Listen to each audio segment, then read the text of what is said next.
Throughout history, we, as humans, have used the power of our minds to achieve incredible and amazing feats.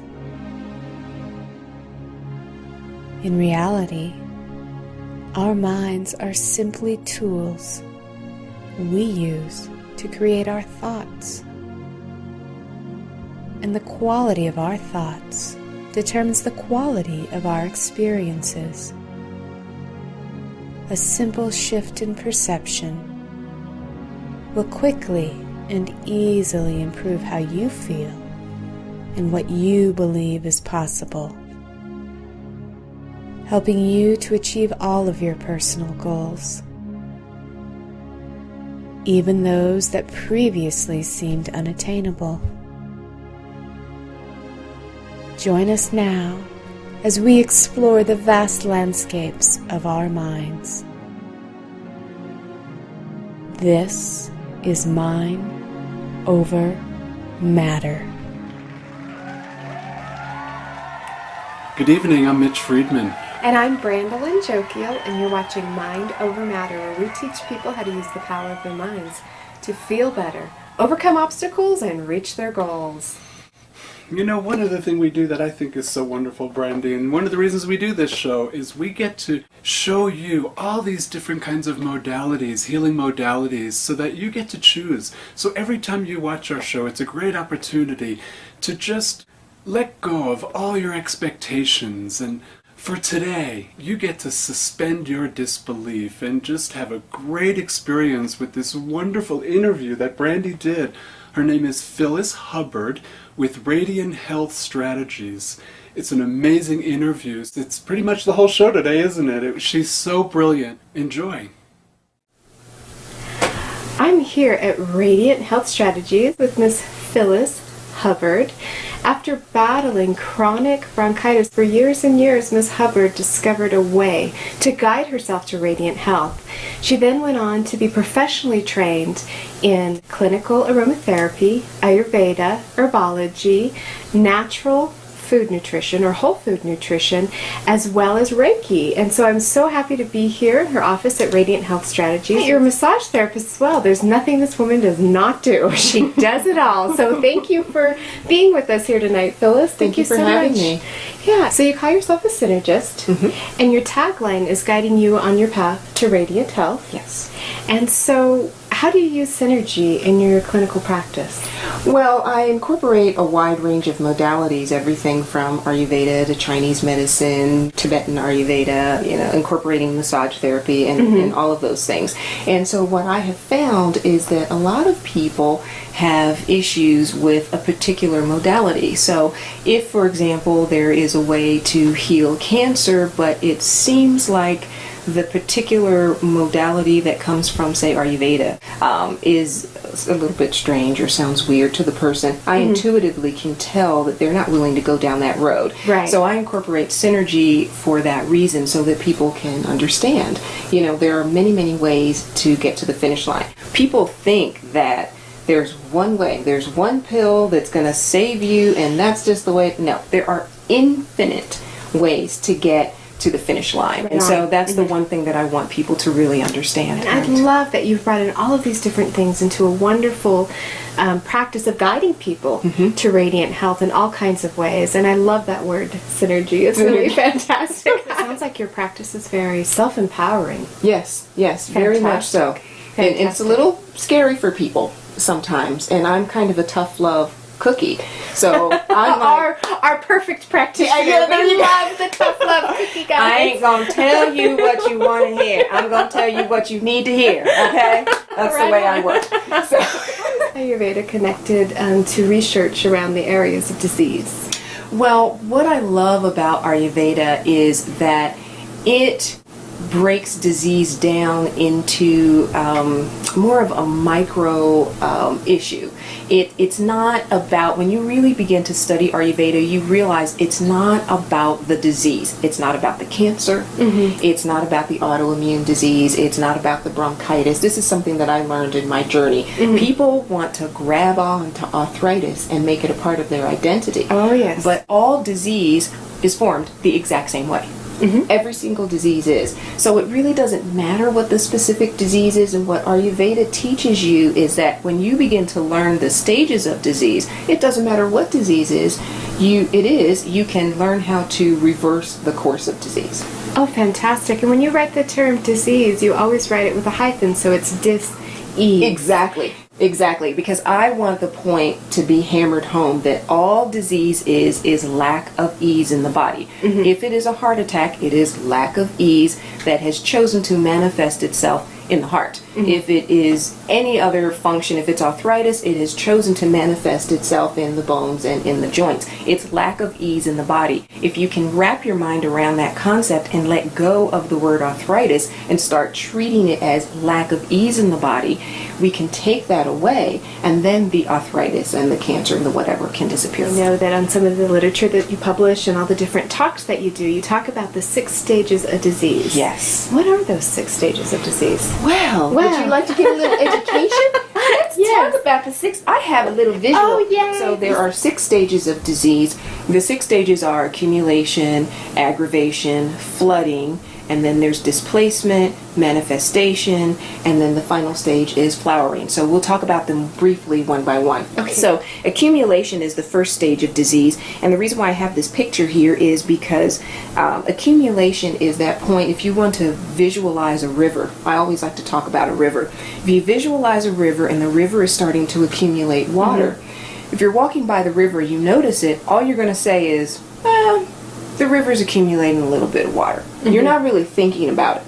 But the way I want you to shift your thinking is to see that accumulation as a stage of disease. That's your body saying, guess what? We're entering stage 1. I want you to do something about it now. I've had people say to me, oh, there's nothing wrong with me. I have had constipation for 30 years and I'm doing just fine. And so what I say to them is, when is trash day? And they'll say, Wednesday. And I say, well, do you keep the trash in your house, for that whole week and then take it? Oh, no, I take it out right away. I said, so you won't keep trash in your house for a week, but you will keep toxins in your colon for 30 years with heat and bacteria, and you don't think that that's a problem? Conventional thought is responsible for the advancement of disease. Very good point.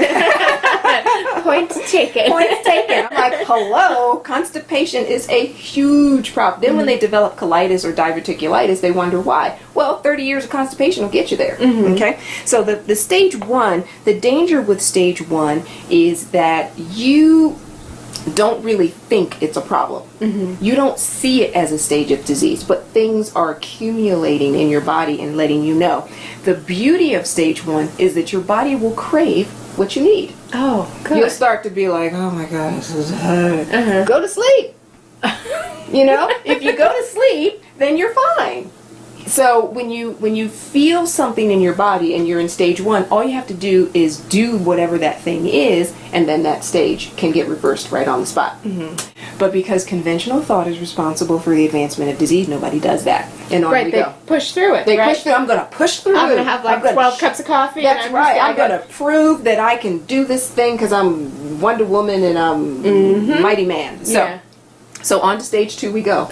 So now what's happening is our river is starting to get some velocity. And there's more water. And the plants, if you think about the plants around the river, now the water has risen to the point where the plants are starting to be aggravated by that. Okay? And so this picture is, you can see it's coming up there and it's starting to aggravate things. So a great example of stage 2 is acid reflux. Acid reflux is your body going, get it out of there. I don't have time to deal with this. I'm really, really aggravated. There's a lot of different examples. Nausea, heartburn. This is when you start to get a cold or congestion.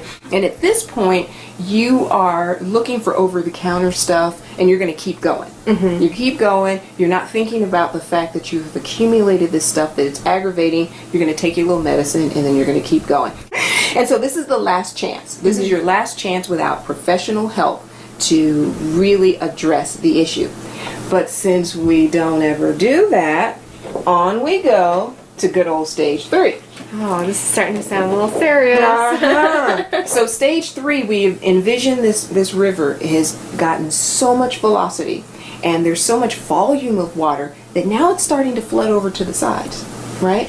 And so if it's flooding over the sides, and this is why people say to me, well, I don't understand. First I had this problem, with the headache, and then, I was constipated, and then I had this problem in my back, and they see them all as different things. It's not different. When you envision something flooding out, what happens?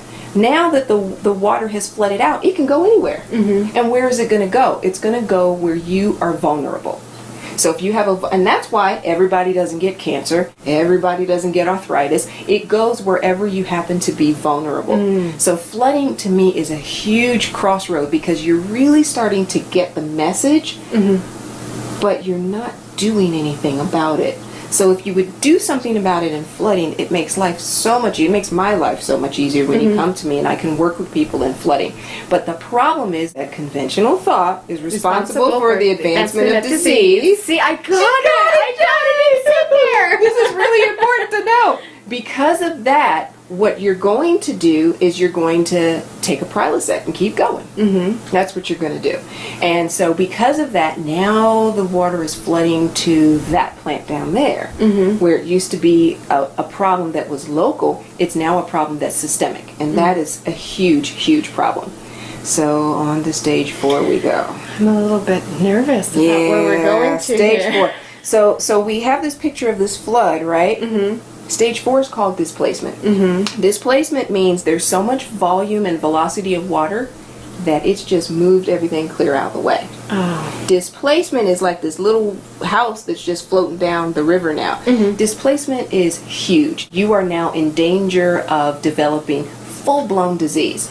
And I like to use a different visual aid for displacement. Okay. So here's a picture of the colon, right? Doesn't that look like what everybody thinks a colon looks like? I think so. Yeah, that's a typical picture of a typical colon, right? Okay. So most people that come to me say, oh yeah, that's a colon. And I say, well, unfortunately, that's probably not your colon. Slap kick. Wake up time. Okay, I don't really say it exactly like that, but here's the deal. This is a colon that has not been through displacement, okay? Most people have colons that look, you ready? Okay. All right. Most people have colons that look a little more like Oh my goodness. So you can imagine if this person is constipated, the putrefied fecal matter has got to find its way all the way through all this distortion, and the colon is doing this and distorting itself so that it can help the body. And so the body is a brilliant combination of backup systems. That's the best way to describe it. Now, if every time you eat you create this emergency situation, all of these things that have no power, viruses have no power. They're not even technically considered alive. Any biologist will tell you that. Bacteria have no nuclei. They have no power. Germs have no power. The conventional thought will make you think you got to take this to fight the germ. They're scavengers. If there's nothing for them to eat, they're dead or they're gone. Okay? So if you make your body a Hawaiian retreat for, germs and bacteria, they'll stay. But if you make your body the LA freeway at 5 o'clock, the germs are like, I'm out of here. Right. So this is really important to understand.